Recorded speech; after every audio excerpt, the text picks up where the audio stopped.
le chasseur de petit gibier en particulier, après avoir récolté, après avoir prélevé sur des territoires qui étaient favorables, s'est aperçu d'une diminution forte des populations. Les analyses des techniciens, des ingénieurs qui se sont penchés sur le problème ont rapidement démontré que les différences de qualité d'habitat, les aménagements agricoles, forestiers, suite à une adaptation économique nécessaire, ont diminué le potentiel et la capacité d'accueil de nos territoires. Le chasseur a quand même pour but de prélever non pas le capital gibier, mais bien les intérêts, c'est-à-dire de retrouver chaque année le même nombre de gibiers sur un territoire. Il s'est très vite aperçu que s'il ne faisait pas un effort sur l'habitat du gibier, non seulement les populations animales seraient en lente diminution, mais le nombre de permis serait également en lente diminution parce que, faute d'une chasse de qualité, les gens perdraient, et les passionnés perdraient leurs habitudes pour se diriger vers d'autres activités. Les dernières études scientifiques montrent à l'évidence qu'une population animale est totalement liée à son habitat. Il est donc apparu très vite à l'ensemble des pratiquants de la nature et en particulier aux chasseurs, comme aux pêcheurs d'ailleurs, que la qualité de l'eau ou la qualité du paysage ou la qualité de la nature environnante était vraiment l'action qui serait déterminante pour l'avenir de la chasse dans le deuxième millénaire. Dans ces conditions, nous avons été amenés, chasseurs, pêcheurs, à imaginer des actions qui puissent être significatives sur le plan de la protection de l'habitat. La protection de l'habitat, c'est quoi? C'est en montagne, réussir à conserver des zones de déprise agricole envahies par la forêt, qui redeviennent des zones de gagnage pour le grand gibier, mais qui redeviennent également des prairies et qui maintiennent pour l'ensemble des habitants un paysage ouvert, agréable et une montagne où l'on a envie d'y vivre, où l'on a envie de s'y promener. Pour la rivière, c'est l'aménagement des rives qui reste favorable et qui reste des zones de nidification non seulement au gibier d'eau, mais également aux faisans par exemple. Pour la plaine, c'est maintenir un couvert hivernal de façon à permettre aux populations de perdreaux et autres petits gibiers de passer normalement l'hiver en y trouvant du couvert mais également de la nourriture. C'est aussi maintenir une forme de variété de façon à pouvoir, à pouvoir agir au niveau de la nidification au printemps et à permettre à ces populations de petits gibiers de réagir et de réagir favorablement à une prédation qui reste toujours très importante, car on a bien constaté que bon nombre de prédateurs ne sont pas des prédateurs spécifiques, mais des prédateurs généralistes qui sont capables de s'adapter plus vite à la société que nos populations habituelles de gibier, et en particulier de petits gibiers aux modifications induites par le monde agricole essentiellement. Et dans ces conditions-là, le déséquilibre prédation-petite faune entraîne une raréfaction du petit gibier qui est excessivement préjudiciable à la chasse. Alors, aménager un territoire, c'est également aménager une chasse. Et aménager une chasse, c'est se faire en plus de postes de tir, de postes de récolte qui ne sont que le résultat d'une gestion annuelle, c'est mettre en place des postes d'observation, c'est mettre en place de l'aide au gibier sous forme d'agrainage linéaire, quand on ne peut pas le faire sous forme de culture, sous forme d'agrainage tout court lorsque l'environnement agricole l'oblige, et pour maintenir par exemple des populations de sangliers, mais c'est aussi aménager un étang, c'est aussi aménager un cours d'eau, c'est réellement vivre en symbiose avec son territoire de façon à ce que le chasseur qui s'y promène s'y reconnaissent, retrouvent les habitudes d'antan, retrouvent les populations que l'on devrait revoir sur nos terrains dans la mesure où l'on pourra suffisamment influencer par nos exemples les aménageurs que sont les forestiers et les agriculteurs essentiellement. L'aménagement des territoires se vit tous les jours et chaque mois de l'année. Et on va donc pouvoir établir un calendrier des différentes interventions à réaliser au cours d'une année. Pour le petit gibier en particulier, certaines opérations doivent être réalisées toute l'année, telles que l'agrainage ou le piégeage, qu'il faut intensifier suivant les périodes et suivant l'abondance des prédateurs, mais qui vont pouvoir être pratiquées tous les mois de l'année.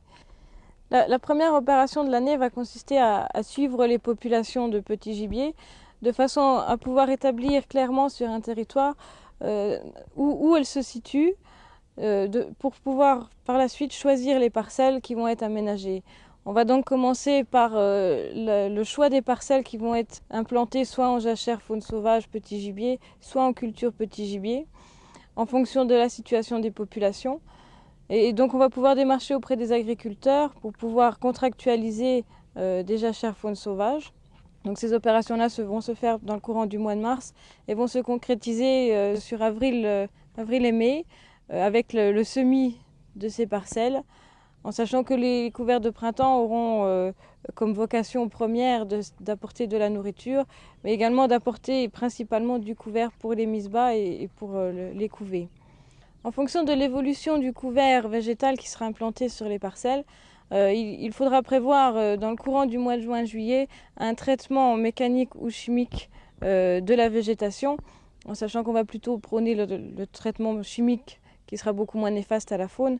Mais en cas d'obligation de traitement mécanique, il faudra prévoir un passage sur la parcelle la veille ou le matin même de la fauche, de façon à pouvoir localiser les couvées, les nids, mais également les animaux et pouvoir les faire sortir avant que l'agriculteur ne passe.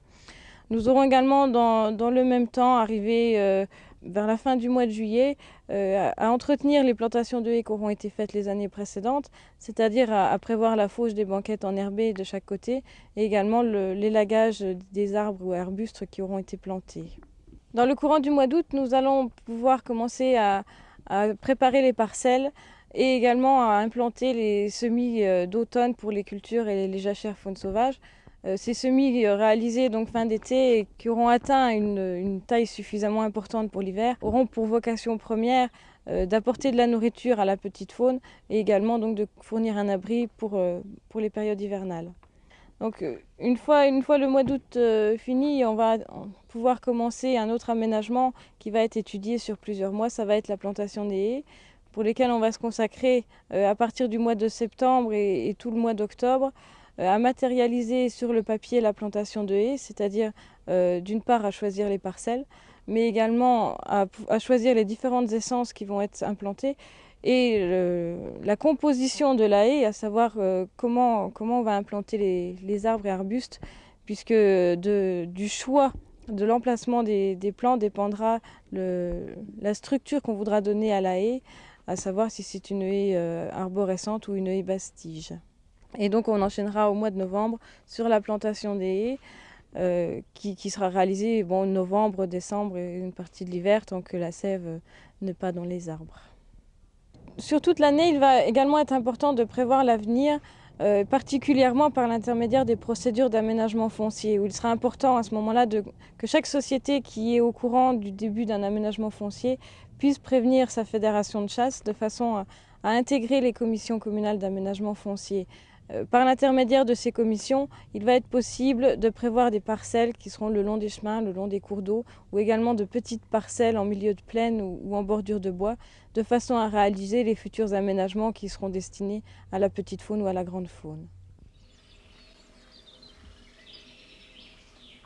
Alors nous sommes ici sur une parcelle du domaine de l'INRA qui a été semée en jachère faune sauvage pour le petit gibier. Est-ce que vous pouvez un petit peu nous expliquer l'intérêt que vous avez vu à faire cette expérimentation-là? Nous travaillons sur les systèmes agraires et le développement. Et actuellement, nous sommes soumis, comme toute autre exploitation agricole, aux contraintes de la PAC et nous devons geler une partie de nos terres. Cette année, c'est 10%, l'an dernier, c'était 5%, donc ça varie en fonction de directives de l'Europe. Donc actuellement, le rôle de l'agriculture n'a plus le seul rôle économique comme après-guerre, mais actuellement donc, on parle beaucoup d'agriculture durable, donc ce qui veut dire qu'il faut prendre en compte le volet économique, le volet sociologique, le volet écologique. Il faut tenir compte donc en fait beaucoup plus d'acteurs que par le passé. Donc dans ce sens-là, donc autant faire profiter donc, le monde de la chasse de ces surfaces libérées pour voir ce que l'agriculture peut apporter par le biais de ces jachères donc, au petit gibier. Et c'est pour cette raison que nous avons décidé d'implanter sur 1 hectare donc, une jachère petit gibier avec un mélange de fléoles, de fétuques et de dactyles. Quelles sont les grosses contraintes pour vous par rapport à une autre jachère? Disons que l'année d'implantation, on est tombé sur un printemps sec, donc on a eu quelques difficultés de levée au niveau de la jachère. Un mois de mai humide où là, la jachère s'est bien défendue et donc l'herbe a bien poussé. Et après, tout un été sec et donc on n'a pas eu de pousse durant l'année de semis. Donc l'année-ci, deuxième année, donc en entente avec la fédération, donc, on a décidé de ne pas agir contre la graine de la fétuque, donc des graminées. Donc, on a décidé de ne pas agir par voie chimique dans un meilleur respect du gibier. Même si un glyphosate mis au stade fin montaison est un produit qui se dégrade rapidement dans le sol, c'est ce que donnent les prospectus. Mais disons qu'on peut toujours être un petit peu méfiant de la publicité, sachant que le papier se laisse écrire. Donc là, on ne veut pas maîtriser les piaisons et donc la portée à graines par voie chimique. On va maîtriser ça par voie mécanique et par fauche. Donc on va faire une première fauche autour du 5-10 mai. À ce moment-là, l'épi est monté dans la graine, donc on va cisailler, on va broyer la végétation. Mais quelques jours avant, je prendrai contact avec la Fédération des chasseurs pour venir les prévenir et venir apeurer le gibier la veille ou le jour même de notre intervention mécanique. Et on fera peut-être une deuxième intervention fin juillet. Fin juillet, à ce moment-là, il n'y aura plus donc de petits... Il n'y aura plus de petits gibiers ou de nids ou d'oiseaux dans la parcelle, mais pour éviter qu'il y ait trop de végétation pour l'hiver, que ça fasse peut-être un tapis et que ça pourrisse peut-être, on va, en fonction de la masse de végétation qu'il y aura fin juillet, on fera une deuxième coupe pour préparer, je dirais, une alimentation convenable et de qualité pour le gibier durant l'hiver. Alors vous avez choisi cette parcelle-là, pouvez-vous nous expliquer un petit peu pourquoi est-ce que vous avez choisi cette implantation-là pour faire la jachère petit gibier? Nous avons 60 hectares de scope, donc surface en céréales, oléagineux, protéagineux, et nous devons geler 10 hectares. Donc là, nous avons choisi de geler 1 hectare sur ce site petit gibier. Bon, il y a deux bonnes raisons. La première, ce n'est pas notre meilleure parcelle au niveau agronomique. C'est une parcelle assez argileuse où on a difficulté d'intervenir au printemps. Et deuxièmement, c'est une parcelle qui est en bordure d'un massif forestier. Et là, disons que je pensais que, de par de sa situation, c'était le bon emplacement pour le petit gibier. Et donc, ce qui veut dire que là, je dis, on peut concilier et l'agriculture. Donc, nous, dans l'intérêt de voir une parcelle, je vous dis, qui n'est pas dans notre meilleur potentiel agronomique, et puis la chasse, le gibier.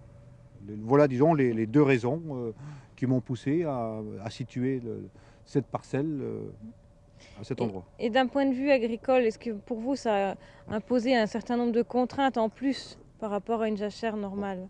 Ça m'a posé une petite contrainte, effectivement, parce que ça me fait une bande sur 300 ou 400 mètres, alors qu'en fait, j'aurais peut-être pu élargir la parcelle, j'aurais pu l'élargir, la faire au carré, parce que le reste de la parcelle n'est pas non plus dans le meilleur de notre territoire.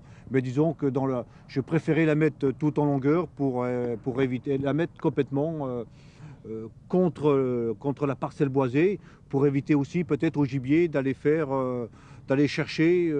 traverser des parcelles, traverser une partie de la parcelle agricole, alors que là, tout est bien localisé contre le massif forestier, et je trouvais que c'était mieux pour le petit gibier. Mais au niveau agronomique, bon, Je ne sais pas quand cette jachère faune sauvage sera terminée. Bon, je ne sais pas comment je vais retrouver la parcelle au niveau de son salissement, au niveau des adventices, étant donné que là, bon, je ne fais pas ce que je veux dans la parcelle. Donc peut-être si il y a des montées à graines de graminées ou d'adventices qui vont peut-être se stocker dans le sol, là, quand je la remettrai en terre agricole, peut-être j'aurai quelques surprises. Mais en fait, on verra bien. Faut pas pleurer avant d'avoir mal.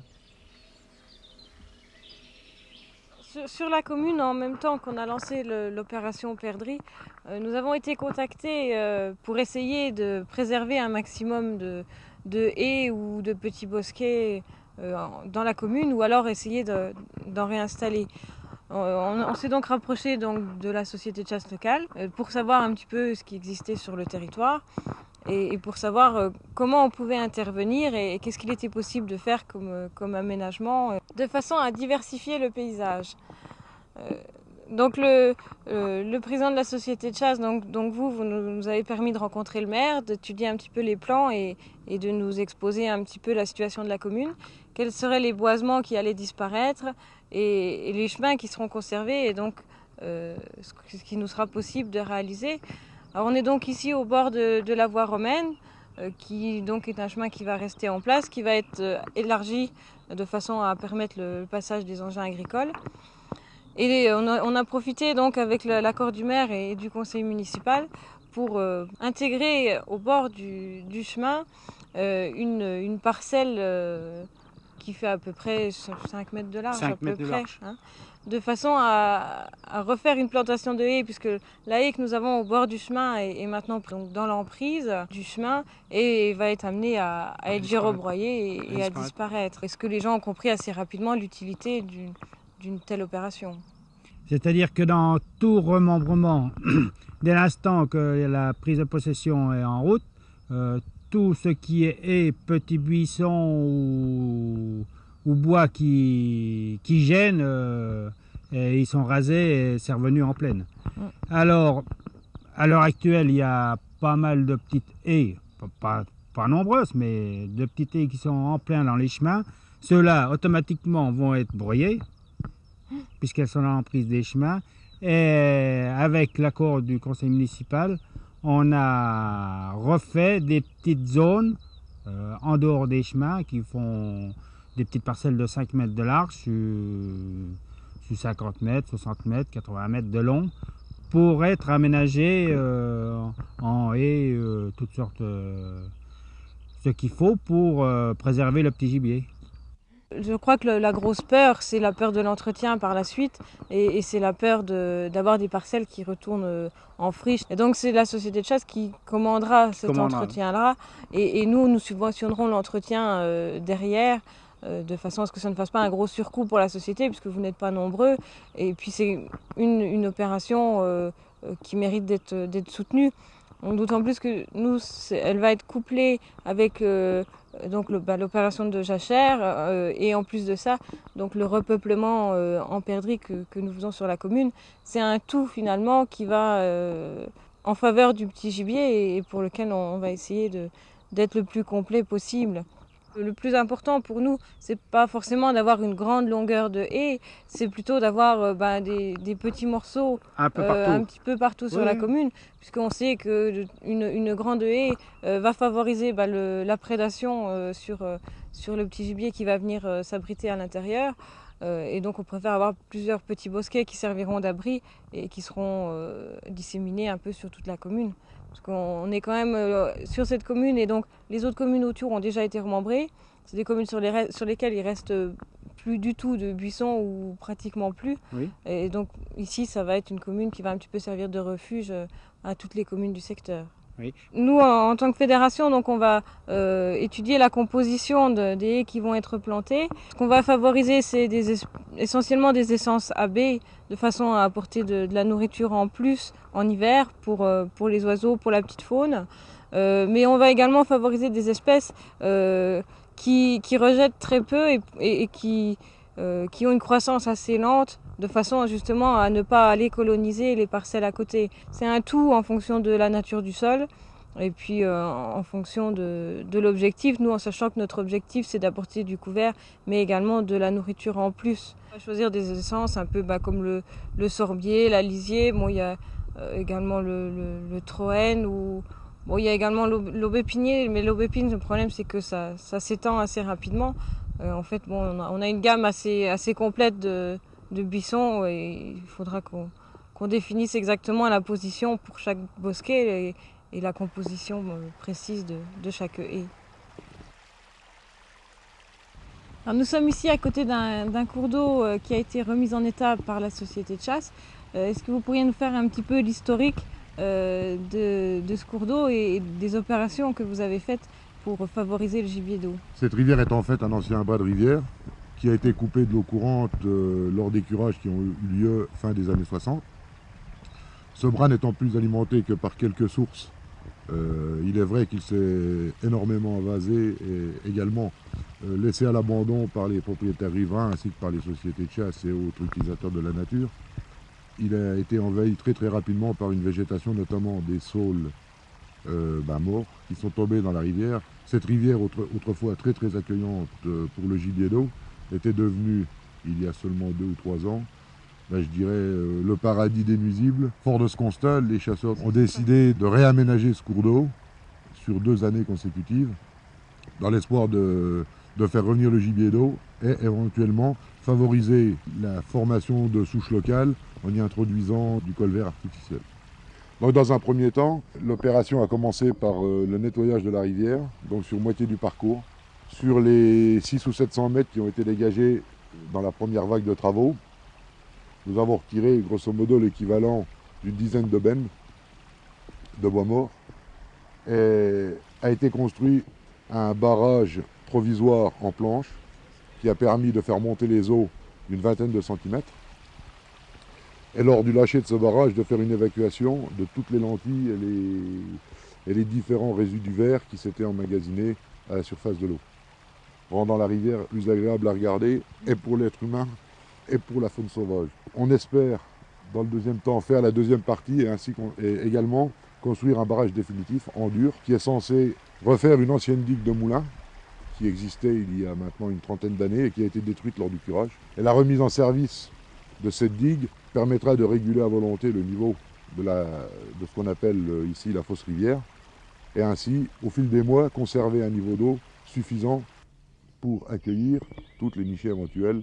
On espère également, grâce au concours de la commune et des propriétaires, a été engagée une demande auprès du syndicat du curage du secteur afin que lors de la prochaine vague de rénovation des cours d'eau, il y ait éventuellement une possibilité de remise en eau du bras comme elle existait il y a maintenant une trentaine d'années. Il est évident qu'en réalisant un barrage artificiel ainsi que des tirants d'eau pour essayer d'éliminer la vase qui s'est accumulée au fil des années, en y mettant des nichoirs artificiels et en relâchant quelques couples de colverts déselés, on espère favoriser la nidification et également favoriser l'attrait des souches naturelles pour le secteur lors des différentes migrations. Au niveau, je dirais, plus piscicole, et afin d'aménager une certaine tranquillité au gibier d'eau, les chasseurs sont tombés d'accord pour mettre une grande partie d'un ancien bras du Ver en réserve de chasse, qui est déjà en réserve de pêche depuis maintenant 7 ou 8 ans. Et nous envisageons sur le cours qu'on est en train d'aménager, de laisser un libre accès aux enfants du village avec un aménagement spécifique à la pêche, ainsi que des lâchers de truites artificielles ou autres, afin qu'ils y trouvent leur compte les mercredis après-midi et les samedis, et de laisser l'autre partie en surmarche interdite, interdiction de la pêche, afin que les différentes reproductions et les différentes nichées puissent évoluer et se développer dans un calme souverain et bien mérité. Depuis que vous avez commencé la réalisation des travaux, donc c'était au printemps l'année dernière, est-ce que vous avez déjà vu réapparaître des espèces et des nichées de gibier d'eau sur le morceau qui a été aménagé et qui a été remis en état. Alors cette année, pour la première fois depuis maintenant 3 ans, on a la chance d'avoir 2 couples de colverts qui sont restés là, je dirais depuis la fin de l'hiver, et qui à mon sens sont en phase de nidification. Et on espère également que les sarcelles nombreux jusque-là continueront, malgré les aménagements, à venir se poser sur la fausse rivière, et qu'on verra à nouveau des bécassines, puisqu'on a la chance d'en voir beaucoup en été, mais beaucoup moins en hiver. Au niveau financier, est-ce que ça a été un gros surcoût de réaliser un tel aménagement? Alors pour la société de chasse, le coût de l'opération réel est de l'ordre de 8 000 francs pour la première phase. Donc il est bien évident que financièrement, la société aurait eu beaucoup de mal à supporter le coût de l'opération. Et la Fédération des chasseurs, partie prenante dans ce genre d'opération, nous a fortement aidés, notamment au niveau financier, et sous l'égide de M. Naudin. Et la société ne peut que l'en remercier. Et l'argent ainsi récupéré sous forme de subvention, c'est elle qui va nous permettre prochainement d'acheter tout le matériel nécessaire à la construction et à l'édification du barrage définitif.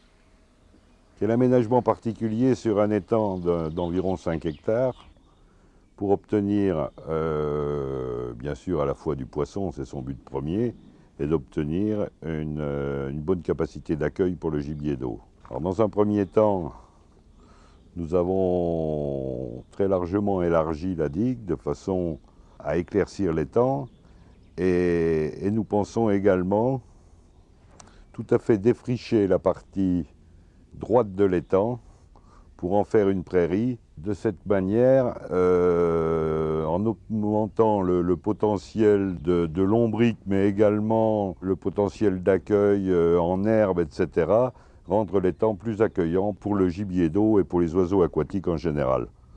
Et puis, de façon à garder des zones de tranquillité, nous avons mis en place un réseau de 5 îles, 6 parce qu'il y a un fossé qui passe derrière au fond qu'on ne voit pas, qui mettent à la fois toute la zone de fond d'étang à l'abri des regards et à l'abri du dérangement, qui permettent de faire un agrénage et un peu de nourriture d'appoint pour les colverts sans les obliger à prendre des risques vis-à-vis des prédateurs, et qui permettent d'aménager également sur ces îles des caches pour permettre la nidification, et en particulier la nidification du colvert. Il s'agit pour le plus souvent de caisses retournées au contact même du sol de façon à ce que les œufs gardent un gradient d'humidité intéressant, et avec des pentes douces sur ces îles de façon à ce que les canards puissent y accéder facilement, et surtout les petits. Et à partir de là, l'étang a été normalement réempoissonné. Nous y avons fait également quelques aménagements pour vérifier la qualité de l'eau, et en particulier implanter de l'écrevisse patte rouge, qui reste quand même le fleuron de notre région et qui reste certainement le mets le plus apprécié des connaisseurs de crustacés.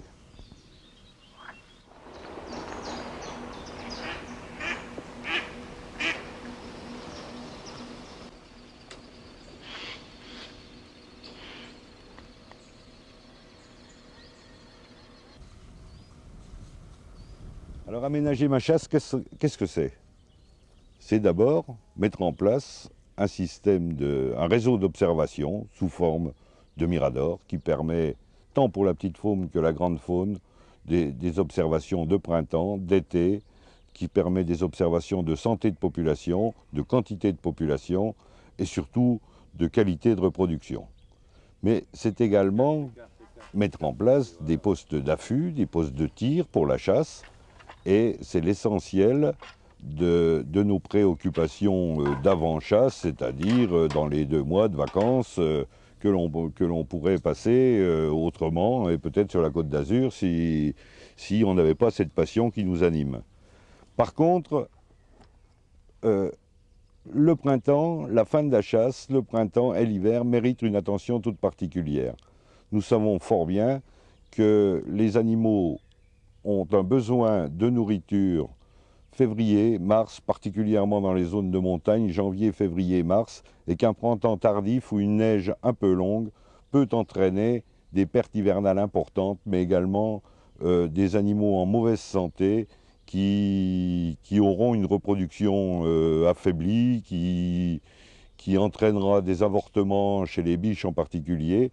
Et à partir de là, un aménagement sous forme de zones riches ou enrichies en montagne, plutôt enrichies que de culture, devrait permettre à un certain nombre d'animaux de trouver une subsistance pendant les périodes difficiles. Alors comment faire une zone enrichie?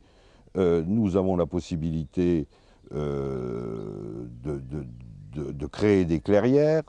Nous avons également la possibilité d'effectuer dans les endroits où la pression du gibier est trop importante une gestion intelligente des engrillagements avec des ouvertures suffisamment précoces ou en rotation, ce qui permet de donner aux animaux à tout moment de la nourriture, et en particulier dans cette période de janvier, février, mars, qui reste pour l'ensemble de l'avenir de la saison de chasse cruciale pour le bien vécu et la bonne reproduction des animaux.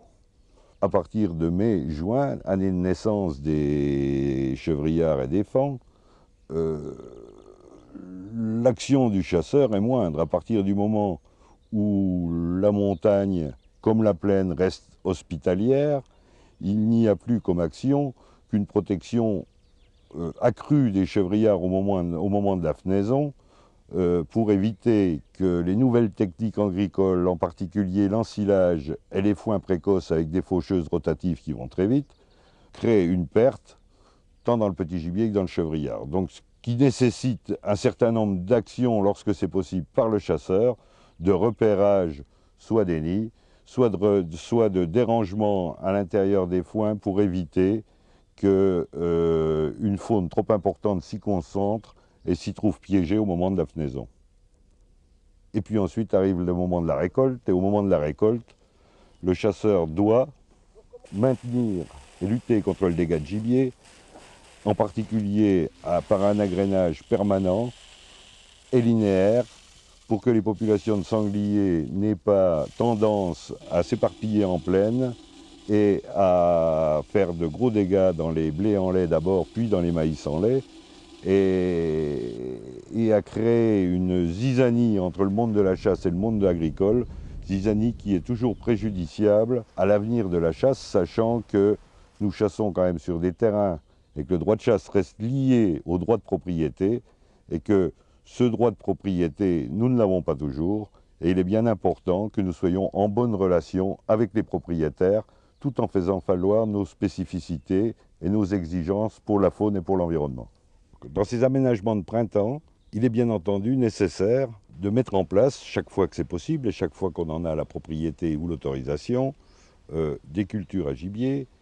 Ces cultures doivent être normalement pour les cervidés et pour les chevreuils en rapport avec la forêt. Il ne s'agit pas de mettre de la véritable culture en forêt, mais il s'agit bien d'aménager la forêt pour qu'elle soit favorable au gibier là où on peut le faire, c'est-à-dire en favorisant leur cépage, en favorisant les repousses, en favorisant les éclaircies dans les coupes, en favorisant l'absence de plantation pour que la nature, reprenant ses droits et étant entretenue une fois tous les 2 ou 3 ans, donne, et bien sûr en favorisant et surtout les bords de chemin et les bords de desserte, qui restent toujours des zones de gagnage très prisées parce qu'entretenues une fois par an ou une fois tous les 2 ans.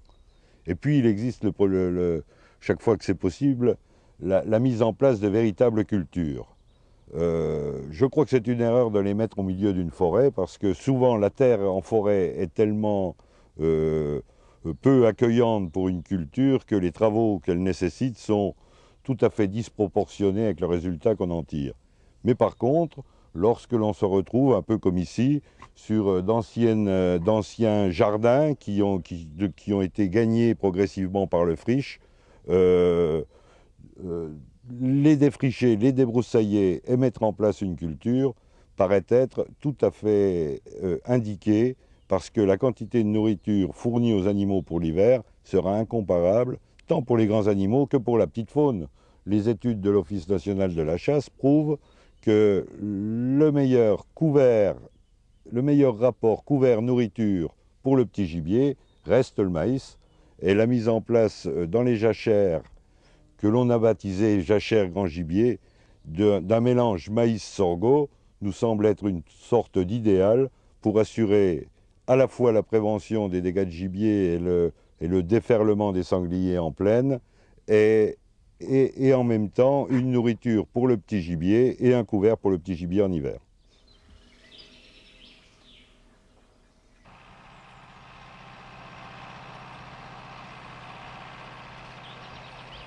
L'intérêt, surtout sur une jachère, plutôt comme c'est pour consommer pour des animaux quand même, c'est de mettre le minimum d'intrants, un minimum d'insecticides c'est de faire au plus naturel possible, quoi. Bon, les dégâts maïs, bon, pour moi personnellement, les dégâts maïs, c'est sûr que c'est important parce qu'au niveau de nos stocks, ça risque de faire diminuer nos stocks. Mais ce qui était le plus embêtant, c'était les dégâts derrière les maïs. C'est-à-dire que les autres années, quand on ressème un blé, un triticale, une céréale derrière un maïs, les dégâts les plus embêtants pour nous, c'était les dégâts qui étaient refaits. C'est-à-dire que les sangliers allaient rechercher les pains de maïs qui restaient dans les parcelles. Ils allaient rechercher ça, donc ils font des trous dans les parcelles. Alors le problème, on est embêté pour traiter, puis les pertes sur les récoltes, ça c'est les dégâts les plus embêtants pour nous. Et si vous pouvez voir, toutes les parcelles qui ont été ressemées, comme cette parcelle-là qui a été ressemée derrière un maïs, bon, alors aucun trou, pourtant qu'elle se situe près de la jachère. L'année dernière, il y avait un maïs, et là, on n'a aucun dégât à côté. Alors qu'elle est juste à côté. Voilà, et les sangliers restent dans la parcelle, ils ont l'habitude de la parcelle là, ils y restent, ils vont chercher les maïs qui restent jusqu'au mois de... Puisque là, on a passé le broyeur fin février, et les sangliers ont resté là tout l'hiver. Bon, il y a eu quelques petits dégâts minimes sur des prairies, bon, bah ça, la prairie, on ne pourra pas... Mais bon, c'est limité, hein, Et au niveau de la société de chasse, vous êtes toujours aussi content de cette opération-là? Très content de l'opération. Nous, le maïs là nous coûte beaucoup moins cher que si nous on en met en forêt. Hein. Et puis en forêt, ce qui se passe, c'est que quand on en met en forêt, vis-à-vis de l'ONF, bon, les sangliers ils font des trous, tout ça. Et là, il n'y a pas de trou, il n'y a pas de dégâts en forêt. Le dégât, il est dans la jachère qu'il a, il n'est pas ailleurs. Hein. Donc on n'a aucun problème avec l'ONF, déjà, premièrement. Et puis donc, avec les paysans, on s'entend très très bien. Bon, c'est M. Delette qui met la jachère, mais les autres paysans aux alentours en profitent pareil, hein, parce qu'il y a plusieurs paysans qui sont sur le territoire de Frémilly-Comté qui n'ont aucun dégât. Hein. Il n'y a pas de dégâts, voilà, plusieurs années, depuis que la jachère existe. Hein. Et avant, il faisait tous les ans les déclarations de dégâts. Hein. Cette année, il y en a 2, 3, 4, 5 ans, il n'y a rien, absolument rien. Hein. Alors eux, ils ne demandent pas mieux, hein. Ça c'est sûr qu'ils sont 100% pour. Hein. Ça c'est sûr. Hein. Mais donc elle est vraiment efficace et les sangliers ont bien trouvé la parcelle dès le départ. C'est-à-dire, bon, au niveau des jachères, ce qui est important, c'est de bien situer la parcelle. Il faut avoir une parcelle qui soit vraiment en bordure de forêt, il ne faut pas mettre une parcelle oui, n'importe bien sûr, où. C'est ça. Bon, parce que nous, on a choisi cette parcelle puisque les dégâts, elle était en culture quand même avant, on avait des cultures, et à chaque fois c'était la parcelle-là qui était quand même la première, qui avait les premiers dégâts. Donc c'est pour ça qu'on a pris cette parcelle, on ne l'a pas pris au hasard. C'est une parcelle que les sangliers connaissaient déjà avant.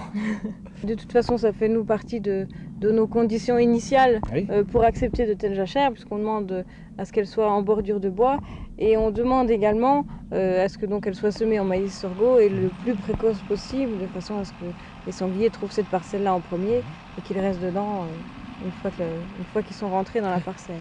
La clôture électrique, donc vous l'avez mis en place juste avant le semis. Oui, on avait la veille, toujours la veille. Donc vous allez l'enlever à partir du moment où ils seront levés, à peu près, ils font une quinzaine de centimètres à peu près. Oui. Ça vous monopolise beaucoup de temps. La société et les chasseurs sont bien partants pour le faire. Ils sont toujours partants, il n'y a aucun problème question de ça.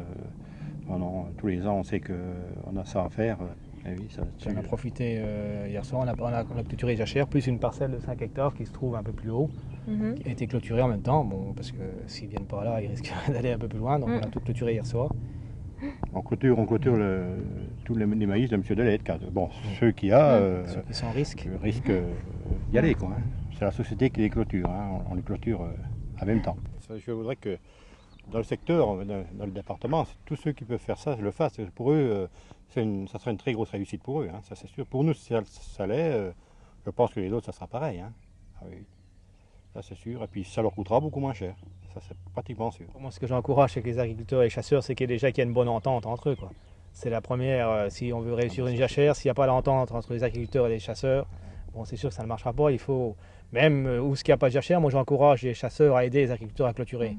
Parce que clôturer, moi au début, avant que la société soit en place et tout, je clôturais tout seul. Je vous dis, clôturer du maïs tout seul, on n'en fait pas beaucoup d'une journée et on est dégoûté. Alors, moi je dis, j'encourage les chasseurs à aider les agriculteurs à clôturer. Bon, puis après les chasseurs viendront tout seuls. Oui. Mais bon, il faut commencer par qu'il y ait une entente entre les agriculteurs et les chasseurs. Moi je crois que c'est la première chose à encourager fortement. Et je crois que vous êtes un petit peu la preuve de la bonne entente entre les chasseurs et les agriculteurs. Déjà, vous êtes le premier agriculteur sur le département à avoir bien voulu faire de la jachère faune sauvage grand gibier. Et en plus de ça, vous êtes non chasseur, mais depuis 2 ans maintenant, vous avez passé votre permis de chasse. Vous n'avez encore pas le temps d'y aller, mais peut-être que ça viendra quand il y aura du monde pour vous aider sur l'exploitation. Voilà,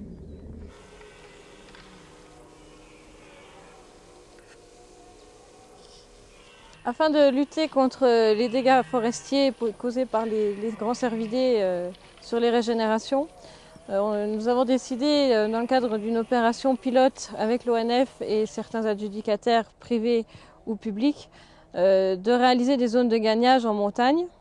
Et nous sommes donc ici sur une zone de gagnage qui a été implantée il y a 2 ans, de façon à limiter au maximum les dégâts forestiers et à inciter les animaux à changer de nourriture, puisque maintenant ils en étaient arrivés à un tel stade de dégâts qu'ils consommaient jusqu'aux fougères aigles, voire aux jonquilles, et ils ne s'arrêtaient plus aux simples sapins ou aux épicéas. Nous avons donc réalisé sur le lot forestier ici, donc il doit y avoir 4 ou 5 parcelles en tout, qui ont été reconstituées soit en zone de gagnage, soit en plantation de fruitiers. Et donc sur cette zone-là a été implanté un mélange destiné au grand gibier qui a été choisi par l'ONF, puisque c'est eux qui ont réalisé les travaux sur ces parcelles. Donc le coût de réalisation d'une telle parcelle est en moyenne de 16 000 francs par hectare, que la fédération a pris à sa charge entièrement, de façon à ne pas pénaliser les sociétés de chasse ou adjudicataires, et qu'eux puissent profiter de tels aménagements sur leurs parcelles. Pour vous, qu'est-ce que ça a apporté en plus et pourquoi est-ce que vous étiez partant dans une telle démarche? Il faut déjà préciser en plus, en ce qui concerne l'entretien de ces gagnages, les chasseurs en prennent une partie à leur charge. Moi, je pense que c'est une bonne chose d'avoir mis en place cette politique là, de réouverture de territoires qui étaient envahis par la forêt et notamment sous les lignes à haute tension. Et je pense que c'était une bonne chose de pouvoir réutiliser ces sols qui ne servaient à rien et qui apportent un complément de nourriture qui n'est pas négligeable, je pense, aux grands cervidés. Mais je pense que c'est un début. Je crois qu'il faudrait aussi augmenter les surfaces parce que si on divise ces parcelles-là par le nombre de cerfs vivant sur le territoire, c'est vrai que ça fait des petites parts de gâteau. Mais je pense que c'est une bonne solution et un bon début dans cette politique. La réalisation de l'opération de gagnage a pu être faite grâce à l'obtention d'une subvention européenne dans le cadre du Fonds de gestion d'espace rural, qui, en axant principalement l'aménagement sur la réouverture des milieux, nous a permis d'obtenir une subvention de l'ordre de 50% pour l'ensemble des zones de gagnage qui ont été réalisées sur le département. Je crois que maintenant c'est un choix dans la politique de la fédération également de vouloir aménager au maximum les milieux et d'agir non seulement sur la population comme ça a été fait depuis des années, mais aussi sur le biotope et sur le milieu en général, puisque la gestion des populations passe avant tout par la gestion des milieux. Donc je crois que quand on veut réaliser une telle opération, on y arrive toujours, et puis on arrive toujours à obtenir des subventions de divers organismes pour nous aider dans la réalisation de nos actions. Il ne s'agit pas de la créer et puis après de ne plus rien faire. Je crois que c'est un travail de tous les jours, enfin au moins de chaque année, entretenir ces territoires-là et procure donc une nourriture complémentaire au grand gibier, ce qui peut les détourner des dégâts forestiers qu'ils produisent aux arbres. Alors il faut réussir à convaincre tous les territoires de chasse, étendre cette opération à tous les territoires de chasse du massif et supporter une plus grande densité, ou tout au moins supporter la densité actuelle qui existe sur ce territoire, sur ce massif. En complément des zones de gagnage et donc des prairies qui ont été remises en état, la fédération a décidé sur d'autres parcelles ou alors en milieu carrément de forêt de réaliser des opérations de plantation de fruitiers.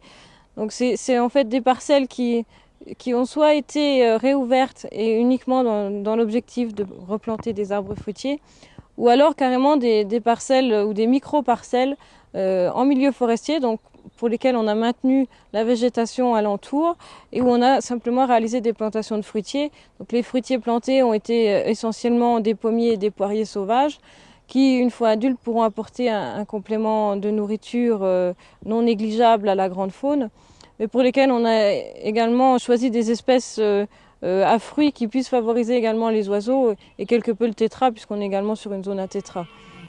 Les dégâts commis par les cervidés, les grands cervidés en forêt sont de deux sortes. Il y a l'écorçage, l'écorçage qui se fait en général en fin d'hiver sur des arbres qui ont au plus 25-30 ans au maximum. Et puis il y a les frottis, c'est-à-dire quand les cerfs ont refait leur bois et qu'ils veulent se dépouiller de leur velours, bon ben ils frottent ces arbres-là et aussi, donc ça c'est les dégâts. Et puis bon, il y a un peu d'abrutissement, c'est vrai, mais à mon avis l'abrutissement est quand même moins important sur les jeunes plantations, sur les reboisements, que les dégâts d'écorçage et de frottis. Il faut dire que le cerf est essentiellement un herbivore, contrairement au chevreuil. On sait aussi qu'il est un grand friand de fruits, et notamment des pommes, et ça tout le monde le sait, puisque dans un territoire où il y a beaucoup de cerfs, tous les habitants qui ont des vergers se plaignent que leurs pommes disparaissent la nuit. Donc c'est vrai que le cerf, s'il produit des dégâts forestiers, c'est pas dans sa nature même de manger des semi-ligneux ou des ligneux. C'est, je le disais, uniquement un herbivore. Alors il est venu à manger évidemment des ligneux, tout simplement parce que l'herbe faisait défaut en forêt, et donc il a fallu qu'il trouve une nourriture de compensation. Ça paraît difficile dans la pratique de pouvoir exploiter 4-5% du territoire forestier en parcelles ensemencées d'herbe ou en verger. Ça me paraît quand même difficile, mais c'est vrai que ça serait l'idéal. Compte tenu des nombreux chemins qui desservent le territoire, qu'on pourrait exploiter tout au moins les accotements. Alors c'est vrai que c'est peut-être plus difficile en montagne qu'en plaine, mais je pense que là aussi, ça serait une bonne chose à exploiter. Et ça permettrait d'avoir une bonne répartition du gagnage sur tout le territoire, compte tenu du réseau important de chemins qui dessert ce territoire. Donc ça serait une bonne chose. D'ailleurs, quand on se promène le matin au lever du jour ou le soir, où on rencontre les animaux, c'est bien le long de ces chemins où ils broutent les banquettes. Donc ça prouve bien que ce genre de nourriture est bien réparti et permet à tous les animaux d'y avoir accès, et non pas de se concentrer sur quelques points. Donc je pense que ça serait un complément à effectuer, d'entretenir les bas-côtés des chemins forestiers. On a quand même déposé dans le futur plan de région une demande de subvention dans le cadre de l'élargissement des milieux, et en demandant également à l'ONF, dans le cadre de toutes les créations de chemins qu'ils réaliseront dans l'avenir, de prendre en compte cette banquette enherbée et d'élargir la largeur des chemins qui est prévue. Non, trop longtemps, on n'a pas pris en compte la présence des cervidés dans la gestion de la forêt. Et depuis quelques années, c'est vrai que l'Office des forêts prend en compte maintenant cette notion de cervidés dans les plans de gestion qu'ils établissent pour les forêts qu'ils ont à gérer eux-mêmes.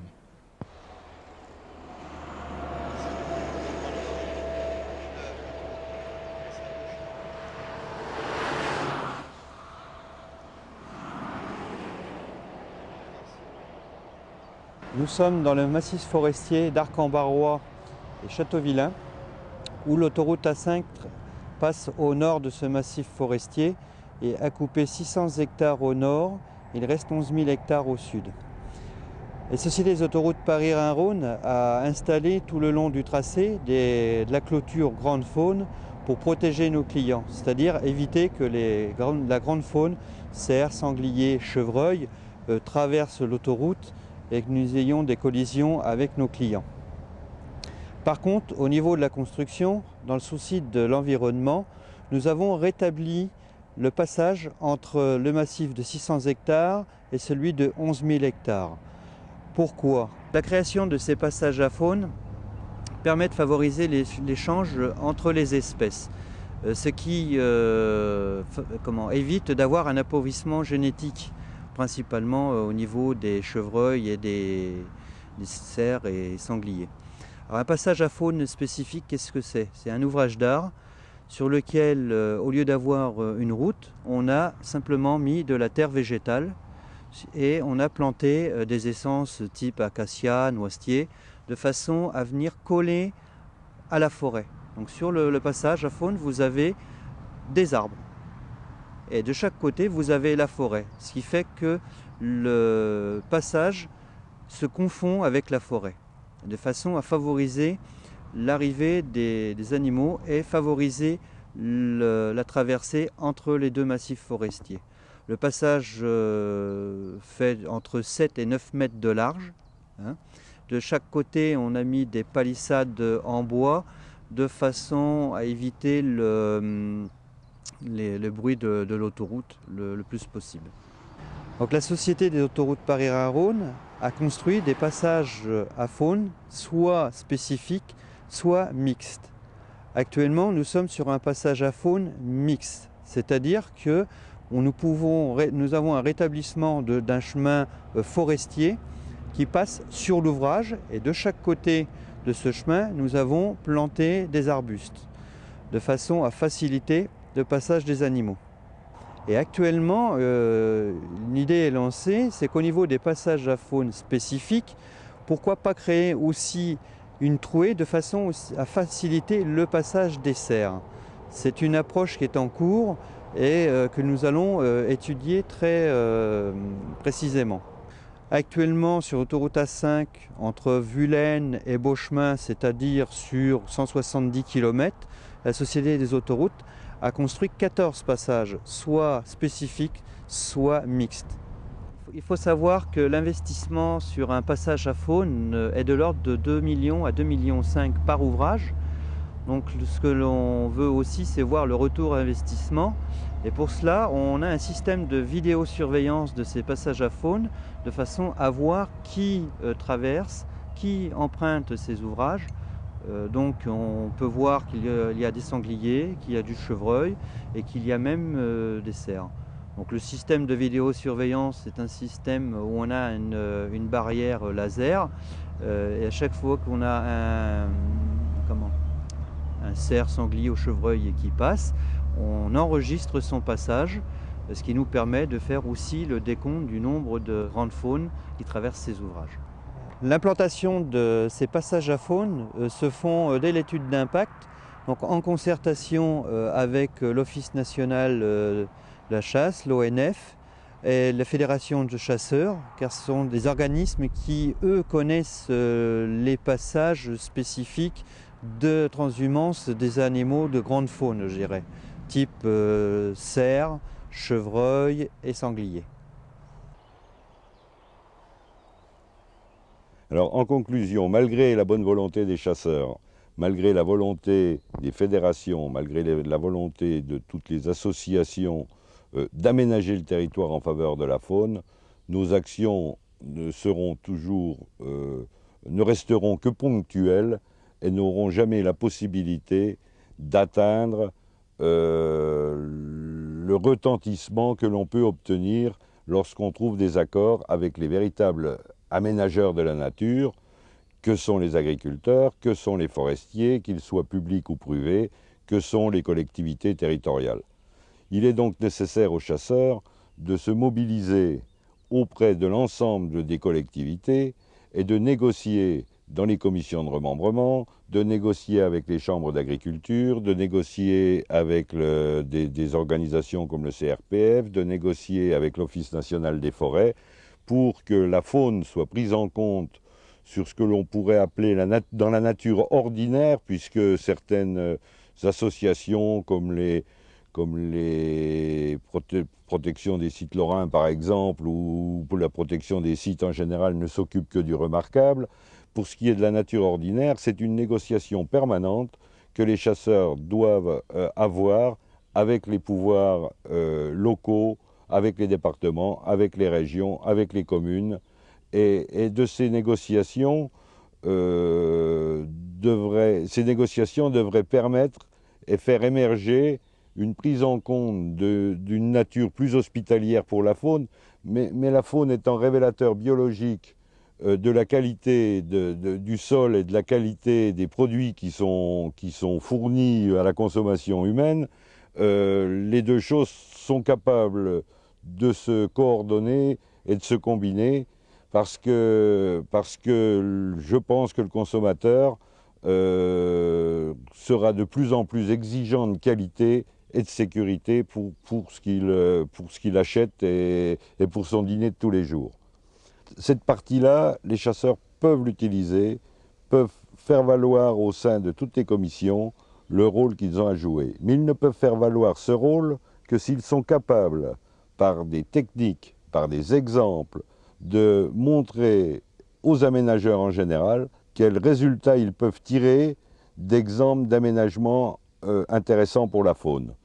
Donc il est bien clair que nous savons que nos aménagements, nous n'avons pas les moyens d'aménager l'ensemble du territoire français, mais que par contre nous avons les moyens d'exercer des aménagements significatifs sur des territoires pour que ces aménagements servent d'exemple et pour que les études qui résultent de ces aménagements puissent être repris et être intégrés dans des schémas beaucoup plus intéressants pour nous, comme le contrat territorial d'exploitation, comme les lois de programmation agricole, comme les lois de programmation forestière en préparation, de façon à ce que dans l'ensemble de ces programmes publics qui vont bouleverser ou qui vont au moins s'intéresser au territoire français, la faune, la petite faune comme la grande, soient prises en compte et puissent rester abondantes et permettre une chasse intéressante et permettre à la chasse de se développer et de garder de nombreux adeptes.